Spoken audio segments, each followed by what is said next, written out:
Okay, Shabbat Shalom. We're going to look into this pagan day called Christmas today. And I do mean day because the day starts from evening to evening. So, as always, we're going to start off with Colossians 3 and 17. Because a lot of people are celebrating this pagan day, not even knowing what they're doing. Colossians 3 and 17, and whatsoever you do in word or deed, do all by Hashem Mashiach Yahushua, giving thanks to the Most High and the Father by Hashem Mashiach Yahushua. So all that we say and do is going to be in the name of the Lord and Savior. We give praise and glory and thanks to the Most High power of Abraham, Isaac, and Jacob for everything. These words be praised for everything. So at this time of year, people are preparing to buy gifts and buy a Christmas tree, deck it with silver and gold and bells on the trees and different bulbs on the tree and all the things that they deck it out with. Then they're going to bring that tree in their home. A tree. What you got to bring a tree in your house for? Bringing a tree in your house. They're going to set it up on the stand, have a little stand, put the water in it, make sure that the leaves, they say, will not dry up. Houses are going to be catching on houses, but the Christmas tree already caught on fire. All of them don't be, make the news, but these are the things that happen. It come from debauchery, as they say, people getting drunk, having orgies, doing all kind of crazy stuff during this time. Initially, the pagan holiday of Christmas. You just had the 21st. I know y'all know what the 21st of Esau's 12th month is. You should. Because we dealing with the truth. You should know. That's bringing in the winter solstice. And the spring equinox come in right before they start dealing with Easter, dealing with Semiramis and Nimrod and they son Tammuz. You see, all of this is pagan, going all the way back to the Babylonian Empire. So they say that is Hamashiach Yahushua's birthday, right? That's what they say. They said this is when he was born. But nobody's ever proved it. No one's ever said, okay, well, prove it. But they'll tell us in a minute, prove it, and we can prove it. According to the scriptures, according to history, according to books and so forth, that we've done our research in. So was Hamashiach Yahushua born on December 25th? Let's look at Luke. Go to the book of Luke, the 2nd chapter. So we get an indication of an understanding of when he was born. Luke, the 2nd chapter, we start the 1st verse. And we're going to read the verse 11. It says, and it came to pass in those days that there went out a decree from Caesar Augustus, Edomite, that all the world should be taxed. All the world should be taxed. And this taxing was first made when Cyrenius was governor of Syria. And all went to be taxed, every one into his own country, his own city. And Joseph, who was Hamashiach Yahushua's dad, also went up from Galilee, out of the city of Nazareth, into Judea, unto the city of David, which is called Bethlehem, because he was of the house and lineage of David. So let you know that Joseph was of the lineage of King David, who was of the tribe of Judah, Jacob's fourth born son, our forefather Jacob's fourth born son. So it says, to be taxed with Mary, his espoused wife, being great with child. So Joseph was going to pay his taxes with Mary, his espoused wife, the woman that he was engaged to. And she was great with child. She was pregnant.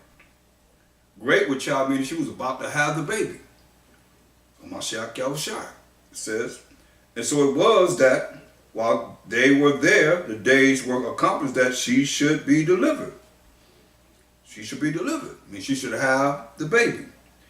And she brought forth her firstborn son and wrapped him in swaddling clothes and laid him in a manger, because there was no room for them in the inn.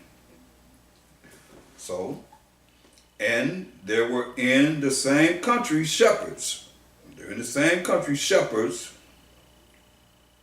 abiding in the field, keeping watch over their flock by night. So now, this is a clear indication of a certain period of time that the shepherds were out in the field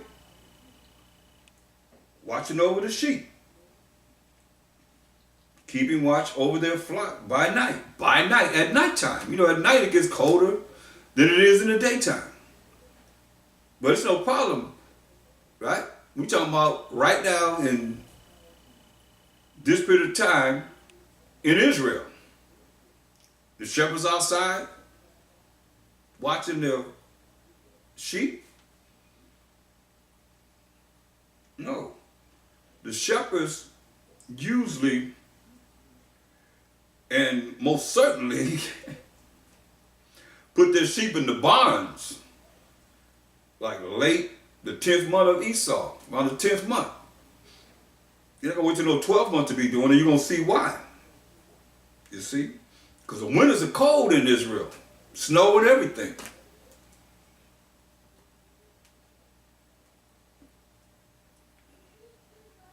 It says, verse 9, and lo, the angel of the Most High came upon them, and the glory of the Most High shone round about them, and they were so afraid. Because the angel of the Most High came upon them, and glory of the Most High shone round about them. They seen this powerful light, and they were so afraid. It made them afraid. And the angel said unto them, fear not, for behold, I bring you good tidings of great joy, which shall be to all people of the 12 tribes Israel. For unto you is born this day in the city of David a Savior, which is Mashiach, Yahushua, the Master, our Master, because we're Mashiachim. And he is our Savior. So let's find out. Let's go down, jump down to verse 40, when he was born. And the child grew, or Mashiach Yahushua grew, and waxed strong in spirit, not in the flesh, strong in spirit. That's why it's very important to understand spiritual things. And the child grew and waxed strong in spirit, filled with wisdom, which is the proper application of knowledge, and the grace of the Most High was upon him.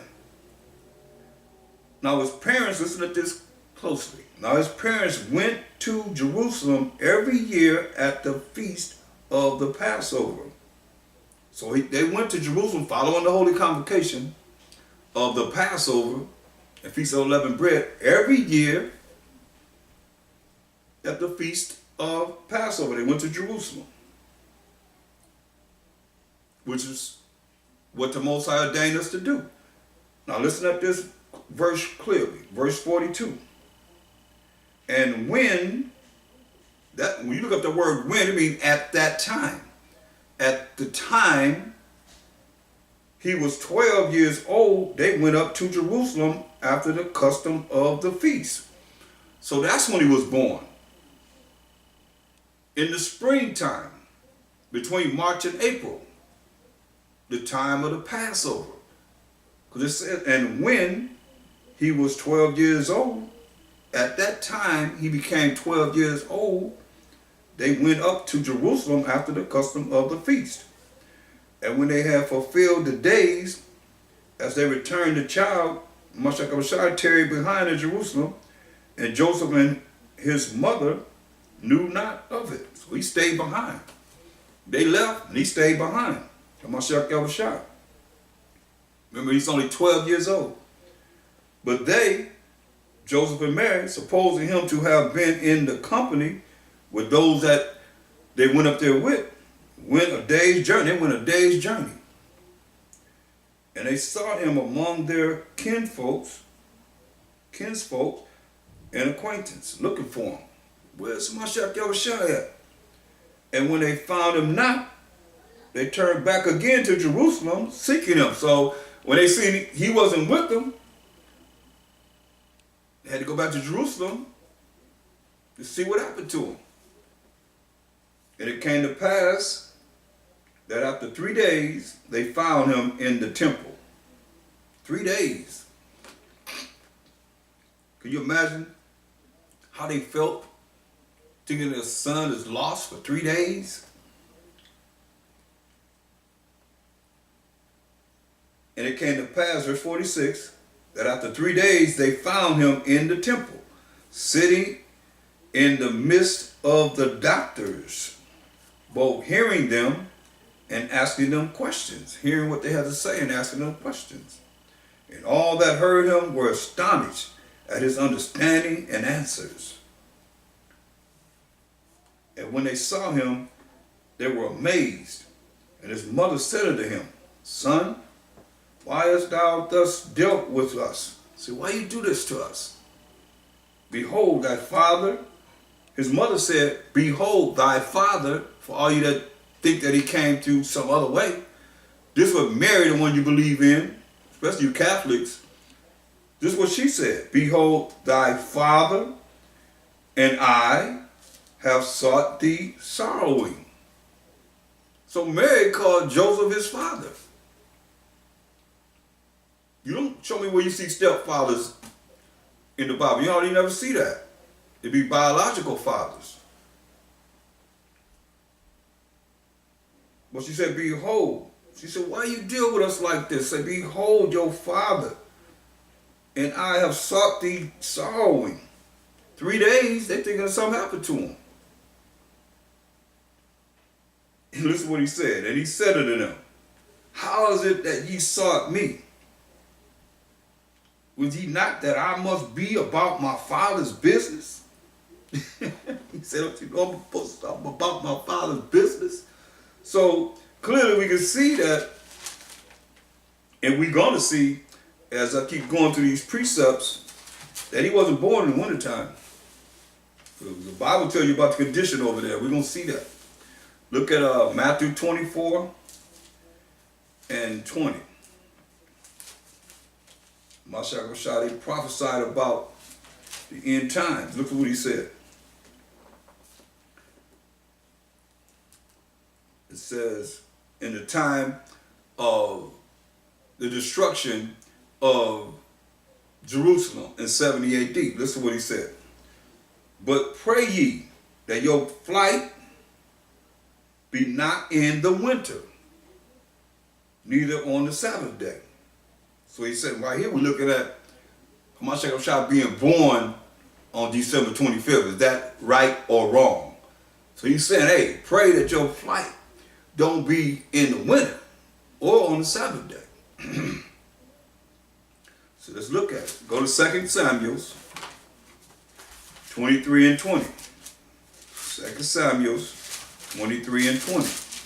Let's look at the condition of Israel in the Bible.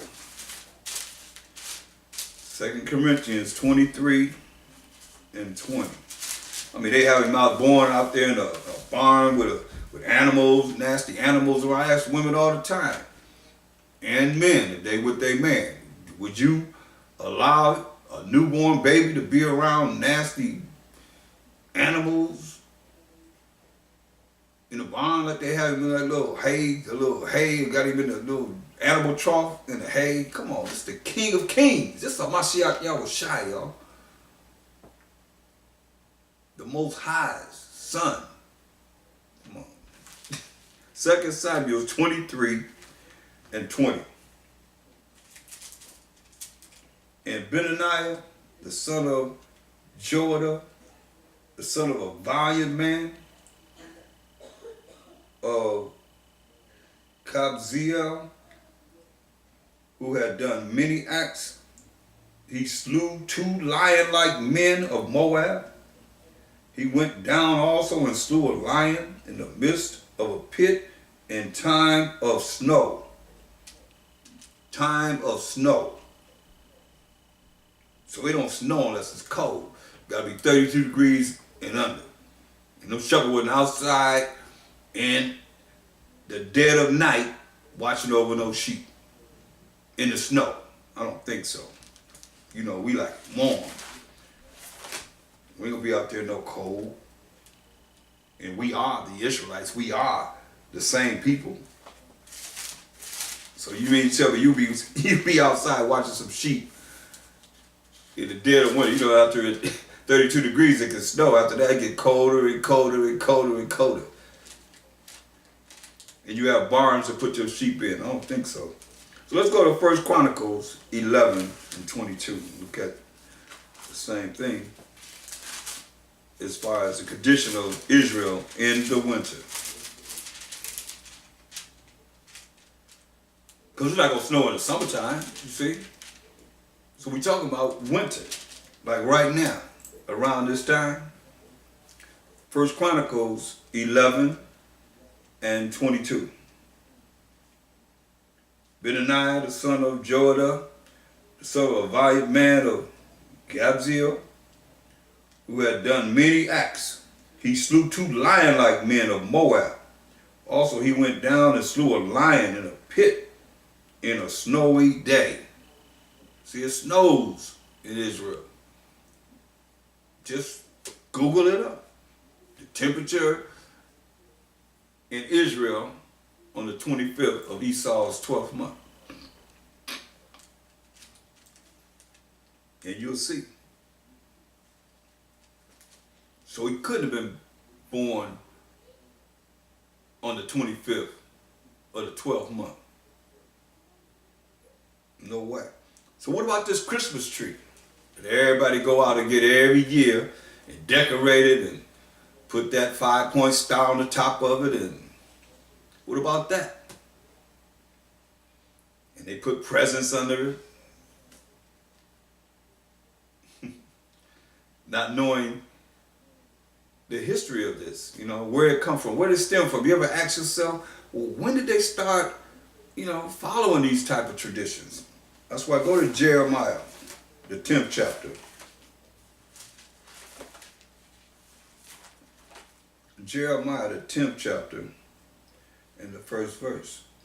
So those that, you think about it, the Spirit just hit me, you think about those that do not know the Most High, the Mashiach Yahushua, and the intent of Him learning us, Him teaching us how to learn of Him through this Bible.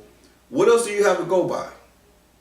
A man that has said something to you and then you regurgitate it and believe it without proving it in the Bible. That's our people's problem, following traditions of men. Look, Jeremiah, the 10th chapter, just going to show you about this Christmas tree. Jeremiah 10 and 1. 1 to 5. Jeremiah 10, 1 to 5. Say, hear ye the word which the Most High speaketh unto you, O house of Israel. Thus said the Most High. Learn, first thing he tells us, learn not the way of the heathen. He said, learn not the way of the heathen. And be not dismayed at the signs of heaven. For the heathen are dismayed at them. See whatever's in the sky, the sun, the moon, the stars.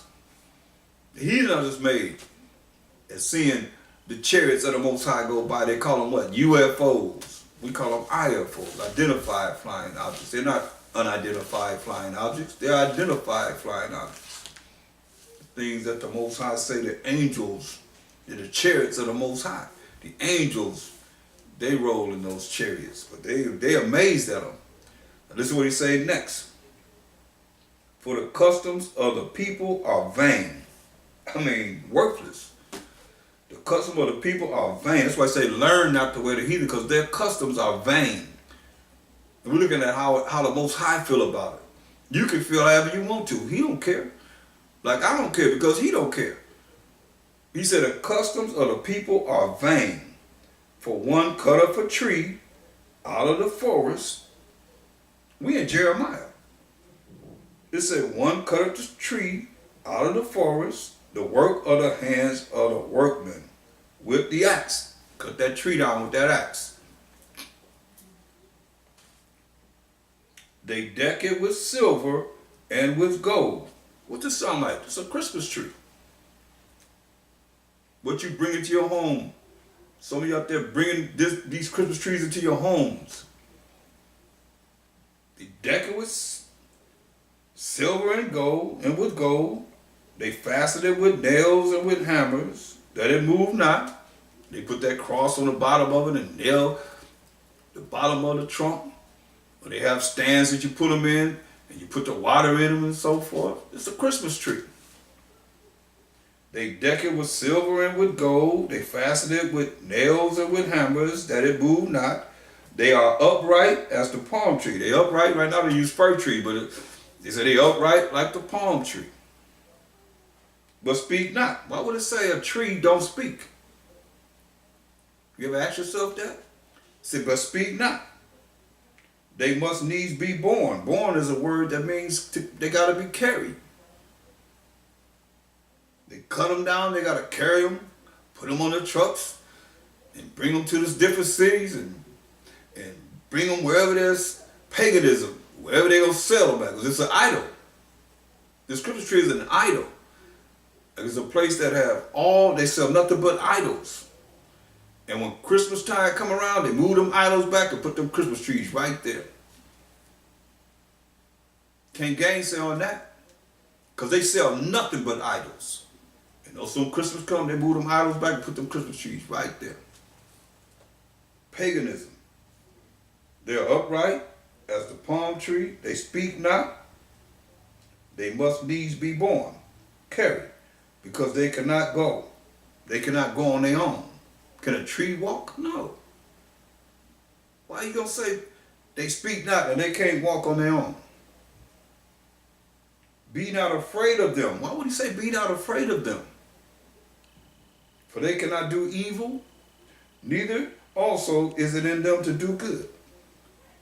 Because when you understand the history of what happened during the time of Semiramis and Nimrod. Remember Nimrod? You go back to Nimrod. He's written about in Genesis. I mean, the first books of the Bible.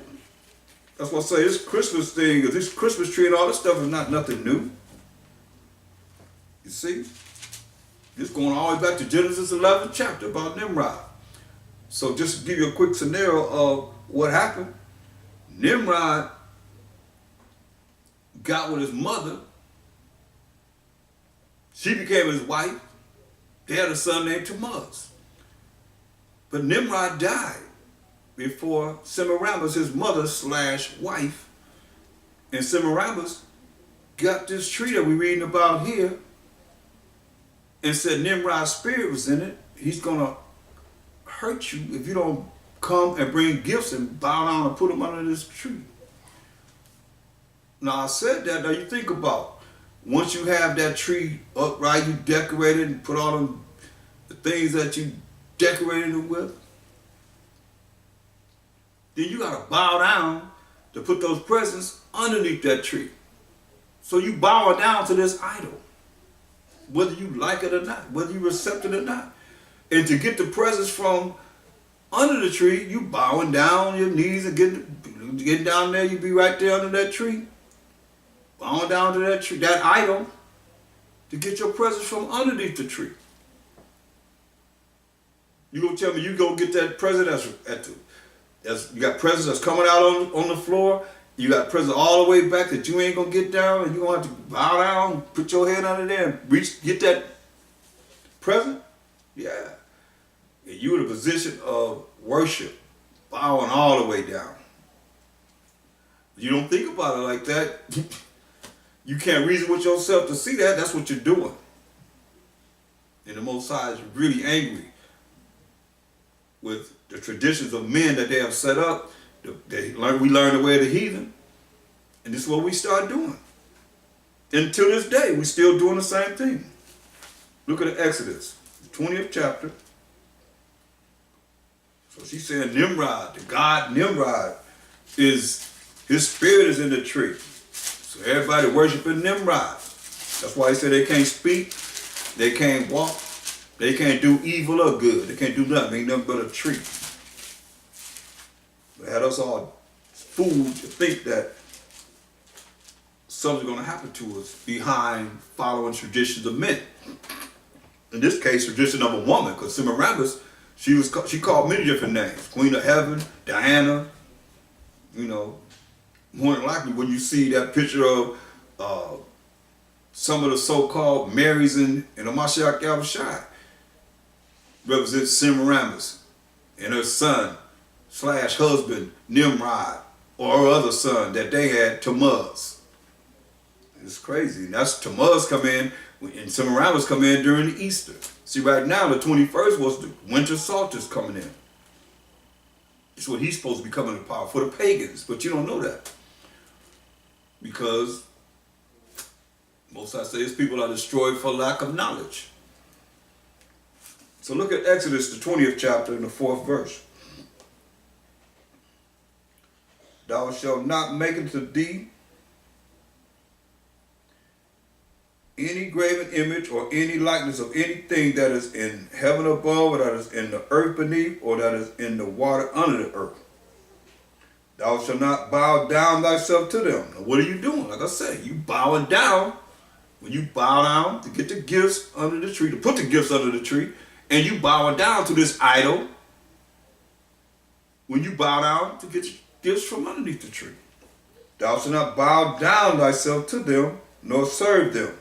For I, the Most High, thy power, am a jealous power, visiting the iniquity of the fathers upon the children unto the 3rd and 4th generation of them that hate me. See, I'm going to get them. Leviticus 26 and 1. Leviticus 26 and 1. Ye shall make you no idols, nor graven image, neither rear you up a standing image, like that standing Christmas tree. That's an idol. Neither shall ye set up any image of stone in your land to bow down unto it. This is what's very important. To bow down unto it. Now, whether you want to look at it any way you want to look at it, but in reality, you bowing down to that tree. That's an idol.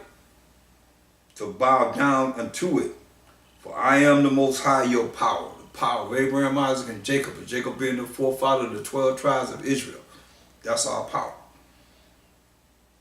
See, the ancient Babylonians, they worshiped Nimrod on his birthday.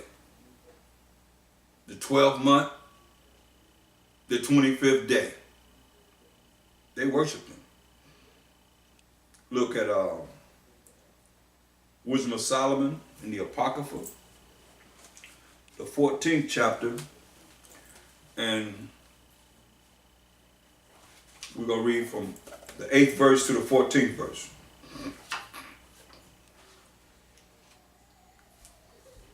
Wisdom of Solomon 14 and 8. Wisdom of Solomon 14 and 8. But that which is made with hands is cursed, as well it as he that made it. He, because he made it, and it, because being corruptible, it was called the Most High. It was called God. Well, that's what you're looking at with this tree. No different. It says, for that which is made shall be punished together with him that made it. Therefore, even upon the idols of the Gentiles shall there be a visitation, because in the creature of the Most High, they are become an abomination and stumbling blocks to the souls of men, and a snare, which is a trap, as the feet of the unwise. So when you following these things, you let you know you unwise. You have no wisdom. You are destroyed for lack of knowledge. And wisdom is the proper application of knowledge. So he's telling you that they're stumbling blocks. things that have you stumble and not be able to come to the truth. Verse 12. For the devising of idols, or just Christmas tree is an idol. For the devising of idols was the beginning of spiritual fornication, and the invention of them, the corruption of life. See, so it's not something that you can look at you doing and the Most High is pleased with it. What gift are you out there that's celebrating Christmas did you buy Hamashiach Yahushua, your Jesus Christ? What gift you give him? What's his gift? I mean, y'all singing songs and so forth. It has nothing to do with him. You look up, if you go into the Latin, you look up all these different terms, like you got Saul Evictus, all these things represent Satan. Even with Santa Claus, Satan. Write that down, Satan. Santa, right? You move the letters over a little bit, you got Satan. Satan. This is nothing that's holy at all. This is all wickedness. Wisdom of Solomon 14 and 15 again. For the devising of idols was the beginning of spiritual fornication, all against the Most High. And the invention of them, the corruption of life. See, when you following the ways of the heathen and them following their gods, how they serve their gods, it's going to corrupt your life. Even if you think about it, you're still corrupting your mind. You're going to try and make an excuse for it, you corrupt. It says, for neither were they from the beginning, neither shall they be forever. See, in the beginning, everybody obeyed the Most High. Till Adam and Eve ate of the tree of good, of the knowledge of good and evil. Then the evil came in. That's why this word vain comes into play. I tell you in Ecclesiasticus 3:24, for many are deceived by their own vain opinion, worthless opinion, lying opinion. And an evil suspicion is overthrown the judgment. Evil comes in, Satan comes in. Your opinion is dealing with Satan. He's directing your path. Contrary to the Most High and the Mashiach Yahushua.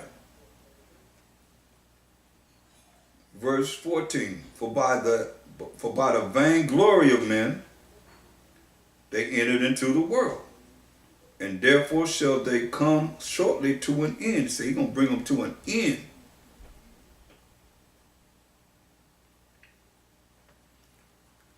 Look at 1 Maccabees 1, the first chapter. Give you an idea from the point of every nation. You had the Egyptians, the Assyrians, the Babylonians, Persian Mede. Then here, we're looking at the Greek Empire, the Europeans coming into power. 1 Maccabees 1 and 41. Look at what happened. So you get an understanding of what was going on before Mashiach Yahushua was born on this earth. First, man, we just went through this in the Feast of Dedication with Mashiach Yahushua. What he followed. You want to be like him, follow the same things he followed. And that was a Feast of Dedication where we're going to read about how the temple had to be brought back to us through warfare, to Judas Maccabees and his warriors. But here, we're going to get right to the point. If you want to get more of this story concerning Antiochus Epiphanes, you can just look at the series I did on the Feast of Dedication. So 1 Maccabees 1:41 says, moreover, King Antiochus, this Edomite king, so-called white man, wrote to his whole kingdom that all should be one people, and everyone should leave his laws. So all the heathen agreed according to the commandment of the king. I guess they would agree, because Psalm 96:5 says, for all the gods of the nations, these heathen, are idols. So yeah, what laws they have? Really, that's compared to the laws that the Most High gave we, the children of Israel. Verse 43, yeah, many also of the Israelites consented to his religion. See? Wicked Israelites following suit with the wicked king, and sacrifice unto idols and profane the Sabbath. That's what wicked Israelites start doing. This is the whole thing to stop us from following the Most High. Like you are today, most of you. 2/3 of our people. You don't believe that we're under the law. You don't believe that we have to follow the Most High, but you say you got to follow the law of the land in a minute. Because that's what you used to saying. You regurgitate what you've been taught. But we got to follow the laws of the Most High to the best of our ability. In captivity. Listen. For the king had sent letters by messengers unto Jerusalem, where we're living as the Israelites, and the cities of Judah, that they should follow the strange laws of the land, and forbid burnt offerings, and sacrifice, and drink offerings in the temple. So that's how your sin's going to be atoned. You can't sacrifice in the temple. And that they should profane the Sabbaths and festival days. That's the feast days that we have, like Passover and unleavened bread and Feast of Unleavened Bread and blowing of the trumpets, Day of Atonement, Feast of Tabernacles. All these different days that we had was festival days. Say profane them, make them abominable. Listen what they did. And pollute the sanctuary and holy people. Set up altars and groves and chapels of idols, and sacrifice swine's flesh. We know you're supposed to touch a dead pig carcass. And unclean beasts. See, that was something that we just didn't do. But you see, we understand, wicked men influence the masses. Because you got robots, you got robotees. So the robots are the ones that follow Antiochus Epiphanes. Wicked Israelites. You got the robotees that they influence to follow their wickedness.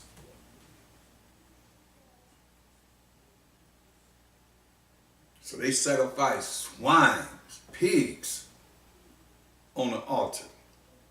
You got to understand, we've been doing this from when the Most High gave the priests the Levitical law. Man, come on. Ever since then, to the time that the Greeks came into power, this when everything changed, because he told us in verse 9, and after his death, after Alexander the Greek's death, they all put crowns upon themselves. His 4 generals put crowns upon themselves. So did their sons after them, so that they passed their kingship right down to their sons after them. What did it say? Many years. It's during the Greek Empire when they came into power. What did it say? And evils were multiplied in the earth when they came into power. That's what the scripture says. But see, the Protestant church took this out in the 1800s. The Apocrypha, 14 books.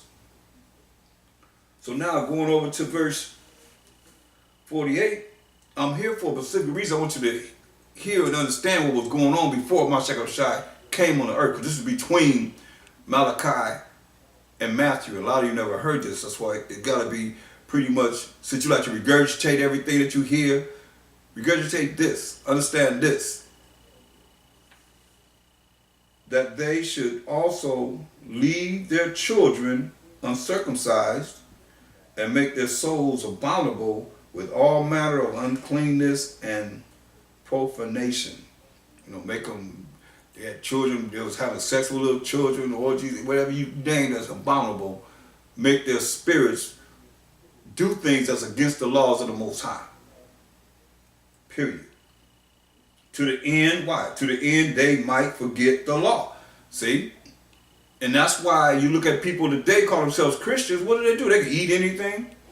So all you got to do is pray over it. That's foolishness. The Most High gave us dietary laws in Leviticus 11th chapter. What we can eat, what's clean and what's unclean. And remember, he said, the Mashiach Rashai told us, said, we will make our abode in you.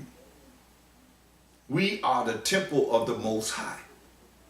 So the temple of the Most High is being fed swine and shrimp and catfish and everything that eat boo-boo. So how do you think you feel about him?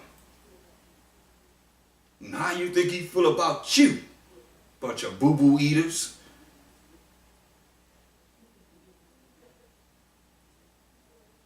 I mean, that's what you eat. You might as well just use the bathroom, go put a plate down there, and just take it out and just eat it.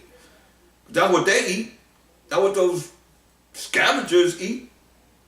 He made them for that purpose. And you eating it. But that's what happened with our people. You see it's happening here before Mashiach Shai came in the flesh. Because we even got to the Roman Empire. So when you read Matthew, that's the Roman Empire. They in power at that time. We're in the Greek Empire. The first Europeans that ruled. But what was the reason for them doing it? To the end, they might forget the law and change all the ordinances. See? Change all the way that we're supposed to follow the Most High. And whosoever would not do according to the commandments of the king, he said he should die. If you don't sacrifice swine flesh and shrimp and catfish and all the nasty beasts that the Most High said we ain't supposed to even touch or be dealing with, you should die, put them to death. In the self-same manner wrote he to his whole kingdom and appointed overseers over all the people, commanding the cities of Judah to sacrifice city by city. So they had overseers over to make sure that we was doing this. Then many of the people were gathered unto them, to wit, every one that forsook the law, and so they committed evils in the land. So now all you that say we not under the law, said every one that forsook the law of the Most High, his rules and regulations, evils are multiplied in the land, as it is today. And drove the Israelites into secret places. These are the catacombs that we ran into. Even wheresoever they could flee for security, or secure security. That's when we built all them catacombs. 600 miles of catacombs underground where we live. Where the Vatican is enjoying today, we built those. Israelites. It says, now the 15th day of the month, now let's get into these days of the month. Now the 15th day of the month, Caslu, which is the 12th month that we observe today, in the 145th year, 145th year of the kingdom of the Greeks, they set up the abomination of desolation upon the altar and builded idol altars throughout the cities of Judah on every side. This is to pollute the Most High's chosen people. And burnt incense at the doors of their houses and in the streets. And when they had rent in pieces the books of the law, what books you think they're talking about? It's talking about the scrolls, the Bible, the Old Testament. They tore them up. They tore the pages out the books. And when they had rent in pieces the books of the law, which they found, they shredded up, they burnt them with fire. They burned them up. They burnt the Bible up. And whatsoever was found with any the book of the Testament, the Torah or the Tanakh, the Torah or the prophets, the law and the prophets, or if any consented to the law, the king's commandment was that they should be put to death. They should put them to death. So if you follow the law, King Antiochus said, hey, you should be put to death. You wonder why are people so jacked up? It started way back here. Thus did they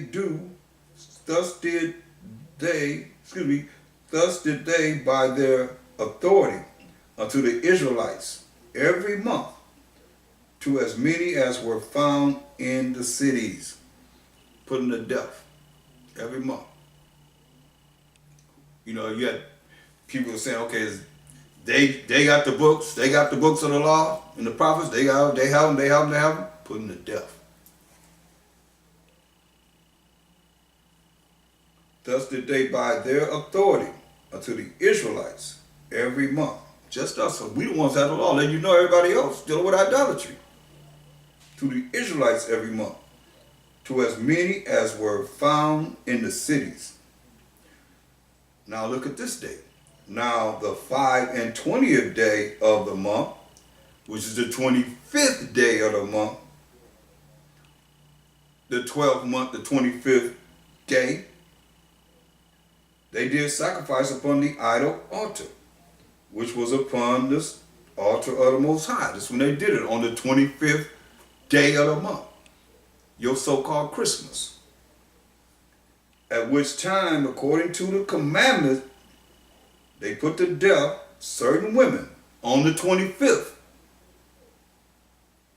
of the 12th month. They put to death certain women that had caused their children to be circumcised. See that? So on the 25th day of the month, you women were being put to death for having your children circumcised. And they hang the infants about their necks. Now this is where you get these bulbs on the trees. There were our infants' heads hanging on them trees. And you go to some stores, you'll see they'll have them faces on them trees. Until this day. And they hang the infants about their necks and rifled their houses and slew them that had circumcised them. They slew them, killed them. Howbeit, many in Israel were fully resolved and confirmed in themselves not to eat any unclean thing. See, that's the whole thing, defile our bodies. Because the heathen knew, you gotta understand, they knew that the Most High brought us into captivity for our iniquity, for our wickedness, for our sins, for sinning against his laws. Wherefore, they chose rather to die, that they might not be defiled with meats, and that they might not profane the holy covenant, the laws of the Most High. They chose to die rather than to follow the rules and regulations, the laws of Antiochus Epiphanes, this Edomite wicked king.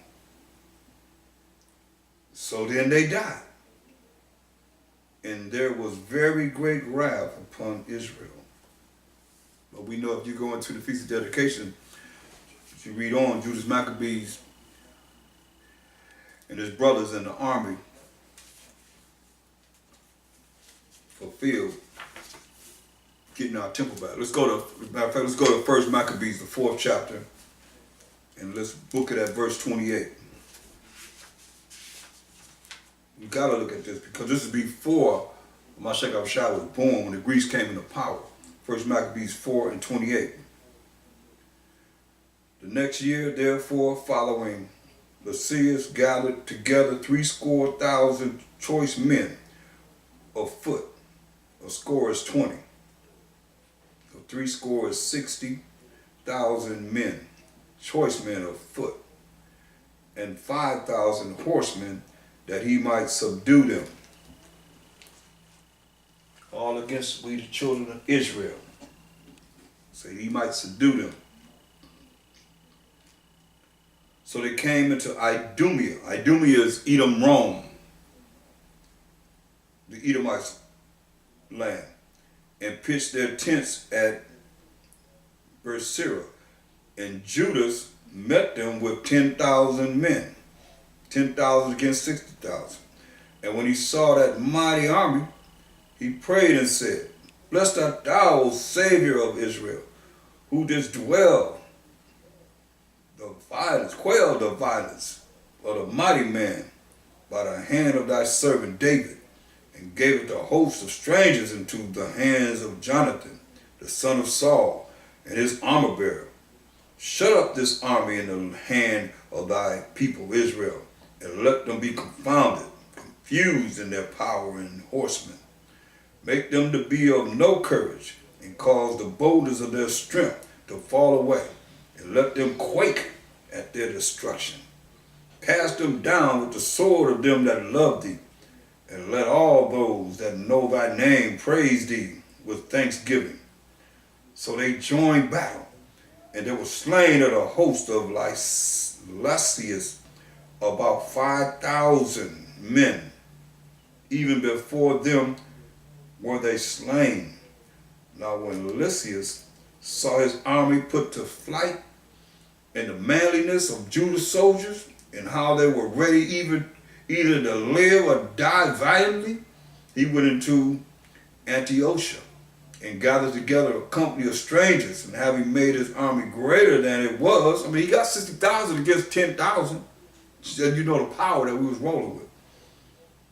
He had to go get more men. He only lost 5,000. So we still got 55,000 against the 10,000. So he got more men.